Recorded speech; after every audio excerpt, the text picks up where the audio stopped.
Hi, everyone, and welcome to Angel Healing House, and welcome to Walk In Angel Ariel's weekly wisdom for this upcoming week of November 24th through November 29th, 2024.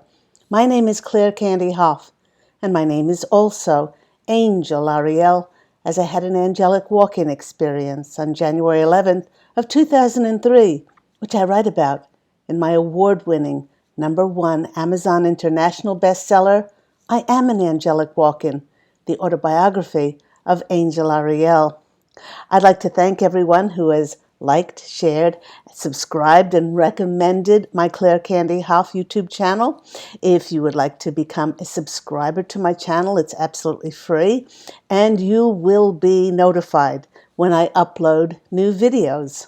And I also want to thank those people who have made donations for my free content. If you'd like to donate, I have left my PayPal link in the description box down below with all of my contact details. Now, here on Walk-In Angel Ariel's Weekly Wisdom, sometimes we pull runes, Lenormand cards, we pull tarot cards and oracle cards to get additional messages from my angelic family, who I am part of as Angel Ariel. We are called the Posse of Angels. But before we look into any of the cards for additional messages, we always look into the astrological heavens to see what planetary and celestial energies will be affecting us.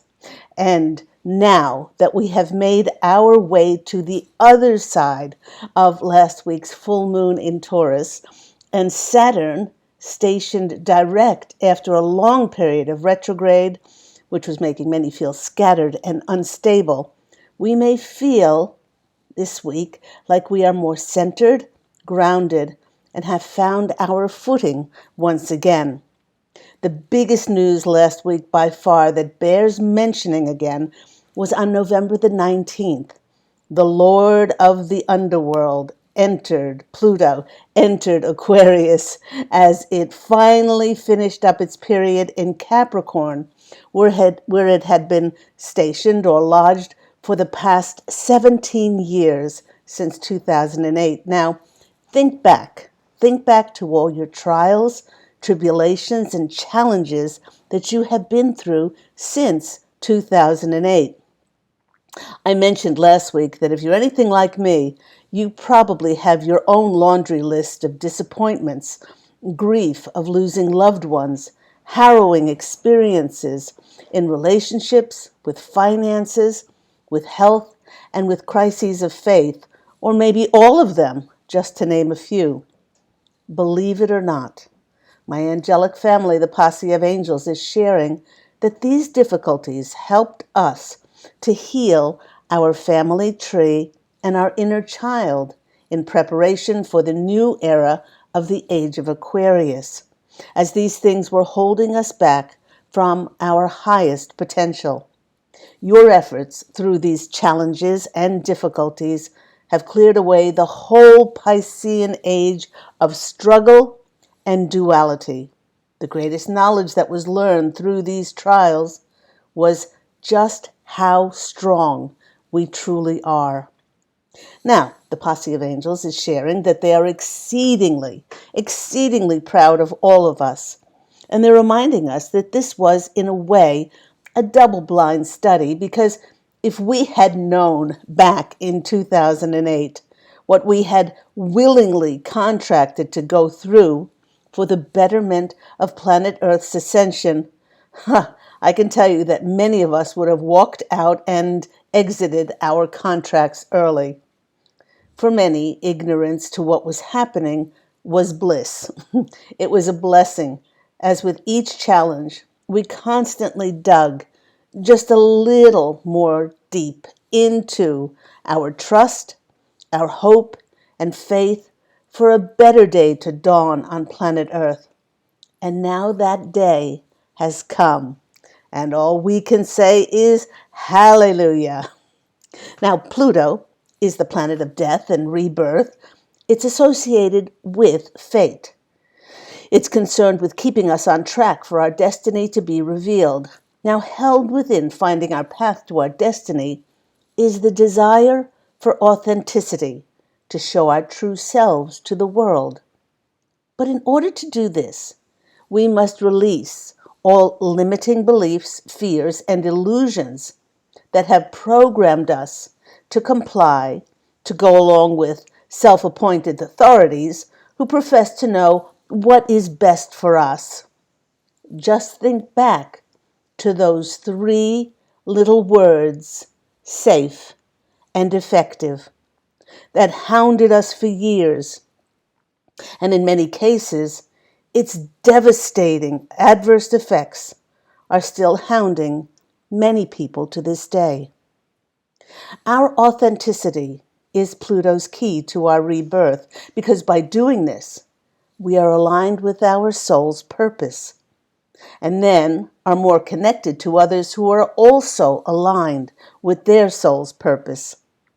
This is totally in alignment with Aquarius's energies, which are working together and collaborating for the common good of humanity, rather than only self-serving the individual or specific groups. Now, having gone from the authoritarian Capricorn energy, we are now in the community-based Aquarius energy, where Pluto in Aquarius will remain to 2043. Co-creating a new future for our planet certainly won't happen overnight, as it will take slow and it will take steady focus to dismantle the old systems and the old structures, things like our financial system, educational system, health and medical system, and the media. How fortunate are we to be part of this new era, to not only see, but to connect and collaborate with others to create these new systems. The changes that will be seen over the next 20 years will be so monumental that many of us will get to witness the new era of light here on beautiful planet Earth. Well, then coming up on November the 21st, we have the sun saying bye-bye to Scorpio and entering my rising sign, which is Sagittarius. Happiest birthdays to all of you fellow Saggies. This fiery energy, being my rising sign, makes me adventurous, always up at the drop of a hat to curiously go and explore and discover more about life. With its social nature, Sagittarius calls us to expand our social circles, and this encourages us to get out there, meet, and mingle, as freedom is a big theme of Sagittarius season, especially freedom to be our authentic selves. This message of authenticity keeps coming up over and over again, as many of us will be called to be of service to fulfill our soul's greatest period of service. But this can only be done if we give ourselves permission to be who we truly are. Now, in only 2 days' time, we have Mercury going retrograde. And once again, the posse of angels and I can hear many people saying, not another Mercury retrograde. Didn't we just have one? Their response is totally justified, with the increased possibility of technology complications and communication breakdowns. But during this Mercury retrograde, it's a little bit different, because we're getting a second chance with Pluto going from Capricorn and Pluto going into Aquarius. We're getting a second chance to revisit a theme that played out for us back in 2008. I just take a few moments to think what was going on in your life in 2008. Now, personally, for Pete and myself, that was the year when we took the massive, massive leap of faith, and we sold our beach home in Australia and we moved to the States. Maybe there's another fated move for us on the horizon. I'll keep you posted. Now that hopefully we are so much wiser and have gained greater knowledge about ourselves, we'll be able to take full advantage of this second go-around theme. And while there are some who are not particularly enamored of the planet of communication going backwards, well, the posse of angels and I prefer to look at Mercury retrograde as a time of embracing change in our lives. In these times when the planet of communication goes backwards, life must slow down in order for us to review our lives in light of what's coming in and what is opening up for us. Now, there is one thing in particular which I've often spoken about that I absolutely adore during a Mercury retrograde, and every time it happens, I just think, what a wonderful thing. It's heralding these new things on the horizon. It's giving us an opportunity to make sure everything is ready for our new arrival. And whether that new arrival shows itself as a career move into a new job, an opportunity to move locations, or travel, or experience just the right communication and the right connection magically manifesting that will help our dreams and projects to take off. Mercury retrograde is getting us ready for the possibility of that happening. Now, I use the word possibility of the new manifesting because, A, our vibrational frequency has to be the same matching energy as that of the universe, which is high, free, clear, and absolutely free of any expectation and attachment. And B, we have to be open to receive. Now, the posse of angels is reminding us that whatever manifests for us to review, reconsider, re-edit, revisit, reconsider, reconfigure, and to redo, it would be most beneficial, like always, to lead by our heartfelt intention. In fact, in order to not experience a battle as Mercury is going counter to our linear thoughts, do not try to mentally figure out things now. During this time, try to solve problems, as it will only give you a headache. Instead, try to feel your way through the next 3 weeks, letting your intuition be your best guide. As this is a time of review, Posse of Angels and I have devised a bit of a checklist to help us to not only survive over this time of slowdowns, but to thrive as well. Now, firstly, Posse of Angels is really stressing to not start anything new that wasn't already worked on before Mercury retrograde started, because it probably won't fly. The world will not end if one takes action on something new that entails a new direction, but it can be very frustrating when one has to do and redo something rather than working with the flow on existing projects during this time frame. They want us to realize that it's fine to redo and revisit and reconsider anything that we've started before, like editing a book or going over ideas for projects that have already been formulated. Now, secondly, during a Mercury retrograde, it's never a good time to sign contracts because of a heightened chance of miscommunication, as so much of the small print is either missed or we or other parties are not clear enough to thoroughly attend to dotting every I and crossing every T.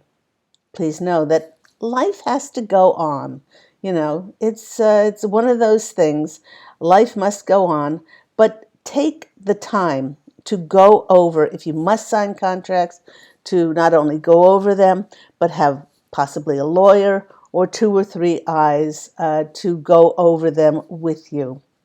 Now, during Mercury retrograde, please, please, please think before you speak, as so much communication can be misinterpreted. Also, look thrice before sending emails. In the past, during a Mercury retrograde, I received several wayward emails from clients as they were not present enough to select the correct person to send their email to, as I inadvertently received it.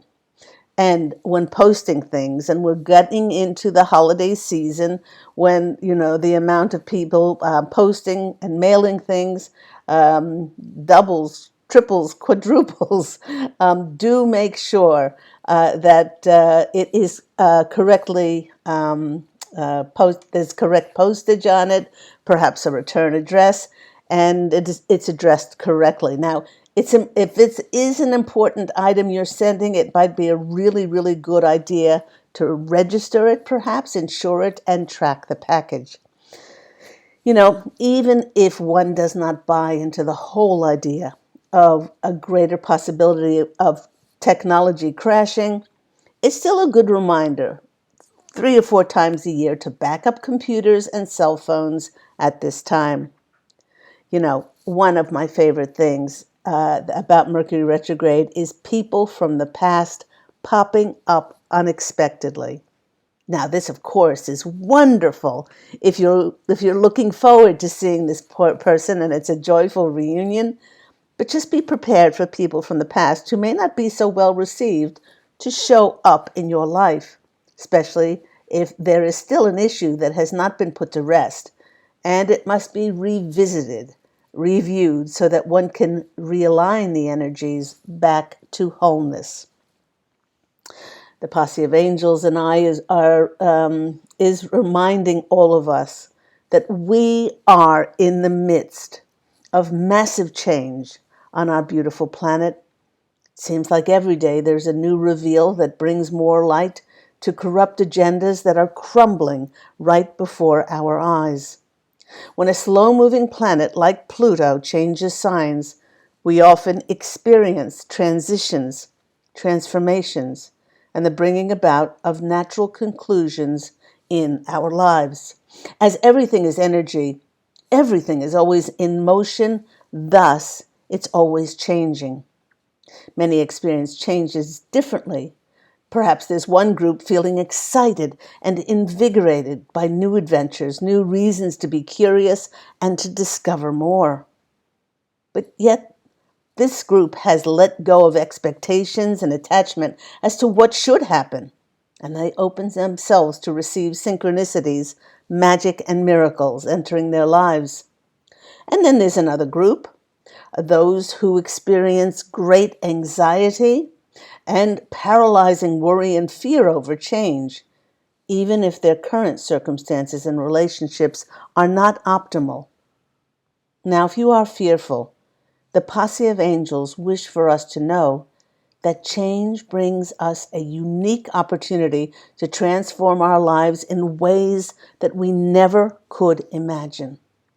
This is why we must release our stranglehold on life and open ourselves to working and co-creating with the unlimited and miraculous help of spirit and divine intervention.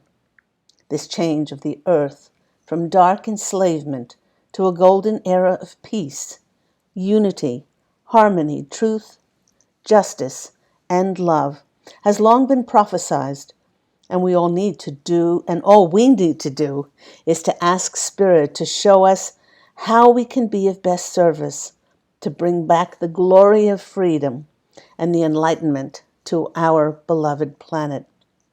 To begin our extra messages, I went to this oracle deck, which I'm having so much fun with. It's called the Sacred Hags Oracle by Danielle Dulski.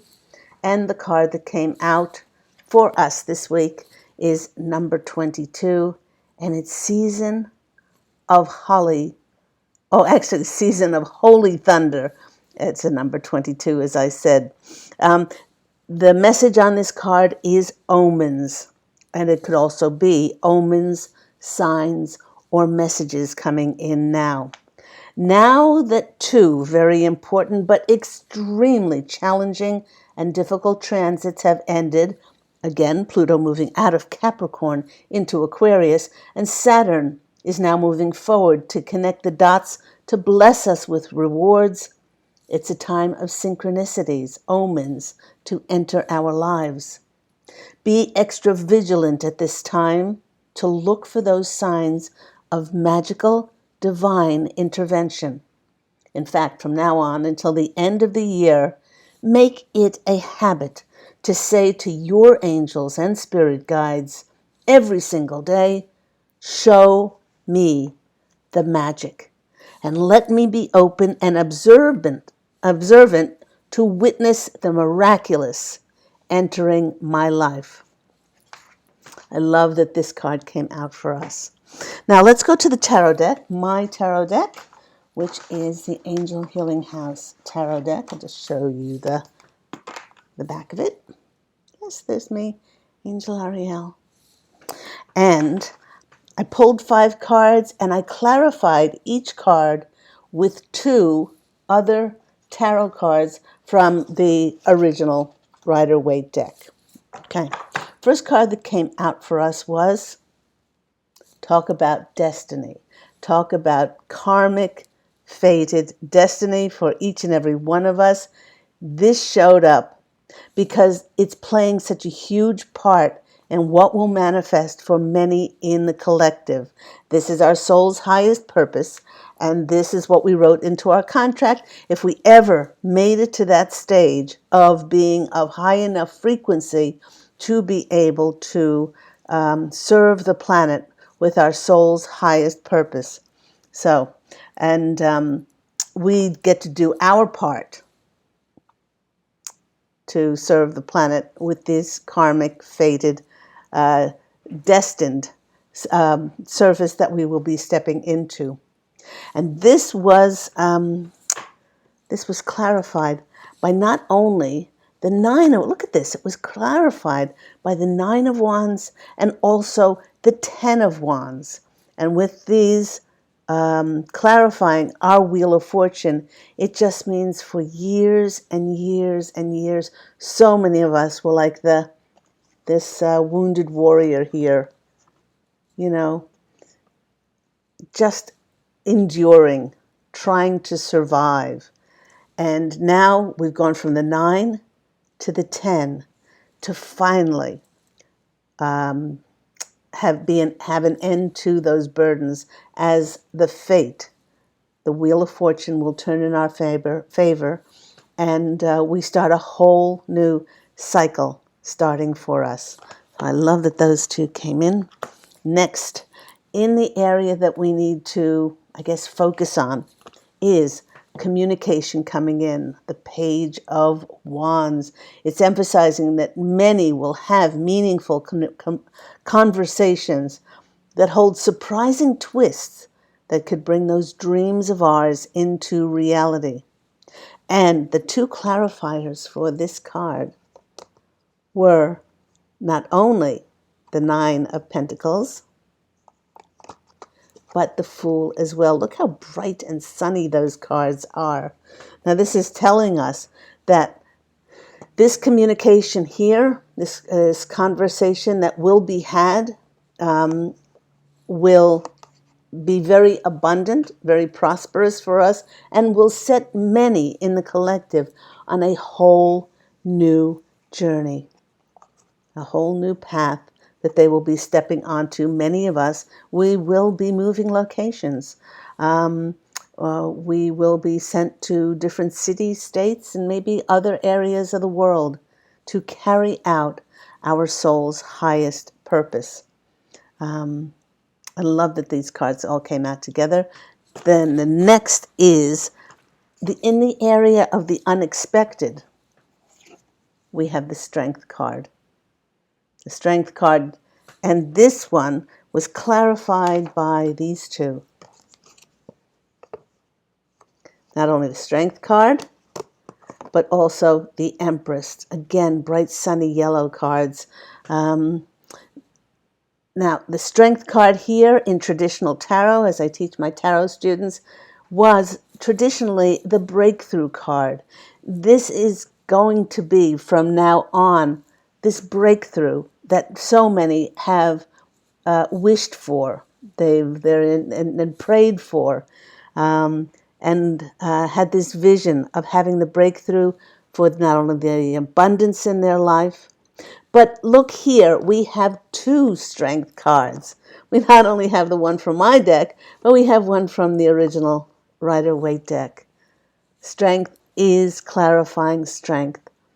So, double breakthrough for the abundance and the harvest that so often happens when Saturn, which just got out of retrograde, starts to go forward and brings us rewards for learning those lessons, those really hard taskmaster, challenging lessons that we needed to learn. And hopefully we've learned them so that now that it's going forward, we can reap the benefits and we can reap those rewards. Next is advice from our angels. And we have the beautiful Ace of Cups. This is a time of emotional fulfillment, a time where we have this grand, as the Empress, we have this grand harvest in our life that many have waited almost 2 decades for. And it'll bring in, as I said, many will have a career change, a new business opportunity, a way of collaborating with others or sharing our ideas and visions for this new era of light. This one was clarified by not only the Three of Wands, which is about our ships coming in and us seeing the physical manifestation of our dreams and our wishes and our intentions, but the Emperor, by putting us in a position of authority, in a position where perhaps it'll be leadership that we will be looked towards to construct and collaborate on these new systems and structures for on this new era on planet Earth. But it will give us great, great emotional fulfillment. And the outcome for all of this is celebration with the Three of Cups. And the cards that were clarifying this one was the Charioteer and the Three of Pentacles. Beautiful cards. Now the Chariot is our victory for believing and trusting and having faith and working so diligently to keep the light shining, the light of truth and justice shining on the planet. And now we get to celebrate the celebration with our like-minded soul tribe, who will, in many cases, offer us these ways to step into our soul's highest purpose here on the planet, and we'll be recognized and remunerated with these new connections and these new things. Now, the Chariot is also another card of travel. It's travel. It's a victory card of promotion and rewards. So all of those point towards this wonderful, wonderful start of a new cycle that we are stepping into. And all we need to do is drop our expectations and drop any of those things that we think will happen and just stay open to those omens. There's as that first card that we had, the season of Holy Thunder, those omens coming in to show us those new things that are coming in on the horizon. Let's end with our Divine Doors cards and see what doors present us to walk through. Let me see, have them going in the right way. Okay, hope everyone's well while I'm shuffling. Oh my gosh, it just jumped out. And it wouldn't be a good shuffle if one didn't pop out. So I'll get that one later. Okay, so there's number one. And while I was shuffling, that one tried to come out. Okay, so I'll get that one. And that one came out. Okay, maybe one more. Maybe one more.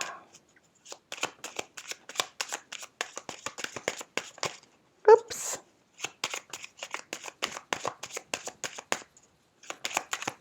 Okay. There we go. And that one just, whoop.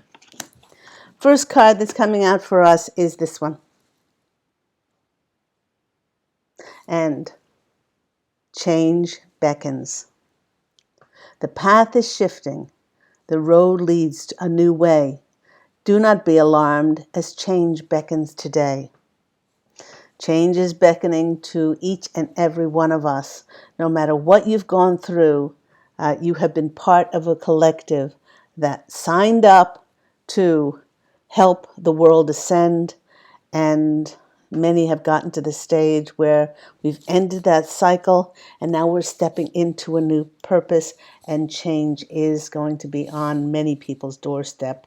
The next card that came out is this one. And it's divine, reflection is there, divine guardian. Do not be nervous today or tonight. The path you are on will lead you just right. So do rely on your spirit guides, your divine guardians, and your angels to show you those signs and messages, those omens, which we spoke about, to look for, that are going to help be those guideposts for us to step into that direction. And the next one is this one. Freedom flows. Don't hold yourself back from worldly freedom. Dream grand things for divine sacred reason. Okay. One of the things which the posse of angels has said over and over and over again is, you're not dreaming big enough. So with this reminder of this freedom now to flow into your wishes and your desires, maybe it is time to dream a little bit bigger. So that's the reading for today. I hope everyone is well. Do remember that Walk-In Angel Ariel's Weekly Wisdom airs every week on the weekends, and most often I try to post on Saturdays. If you are interested in any of my services, please go to the Angel Healing House website, which is angelhealinghouse.com. Go out, everyone, and fashion an absolutely beautiful life for yourself. And I'm wishing you love and always angel blessings. And I look so forward to speaking with you again next week. Take care, everyone. Bye.